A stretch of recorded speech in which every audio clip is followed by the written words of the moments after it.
Assalamualaikum. Hari ini Pak Long ada satu produk yang mana produk ni dia proses untuk melawaskan pembuangan air besar atau proses pembuangan najis dengan lebih baik. Detok herba pelawas sembelit. Detok herba pelawas sembelit.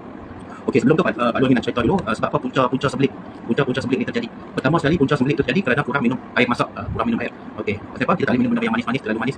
Tidak digalakkan lah. Yang kedua, kurang makan buah-buahan. Kurang makan buah-buahan dan sayur. Dan yang nombor tiga, kurang bersenam dan mengalami stres. Yang keempat, perubahan pada hormon wanita. Bila hormon wanita tu dia jadi tak seimbang macam tu, maka akan berlaku sembelit ataupun sakit di bahagian perut dan susah nak buang badan najis tu sendiri. Yang keempat, yang kelima, okey, tahan buang air besar. Tahan buang air besar, maka kita bila tahan, jadi proses penghadaman tu akan jadi masalah. Yang keenam, peningkatan umur. Bila umur meningkat, salah satu benda ni dia akan jadi masalah pada hormon dalaman. Sebab bila orang lama ni, bila peningkatan umur yang meningkat, jadi proses penghadaman tu agak slow. Ini satu produk dia untuk nak melawaskan sembelit. Detok herba untuk nak melawaskan sembelit. Okey. Dia puncanya pada rektum tu sendiri. Punca pada rektum tu sendiri.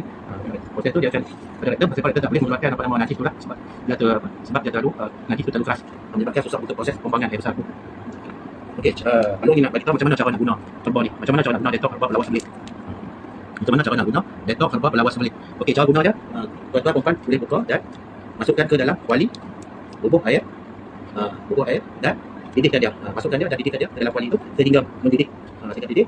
Lepas tu bila dah mendidih, tuan dan puan boleh tapiskan dia punya herba ni, dan minum air dia. InsyaAllah dalam 24 jam, sembelit tu akan hilang. Pembuangan najis lebih jadi lebih baik. InsyaAllah badan kita pun akan menjadi lebih sihat. Okey, ini saja yang Pak Long kongsikan tentang produk detok herba pelawas sembelit ni. Okey, baik, terima kasih. Assalamualaikum warahmatullahi wabarakatuh.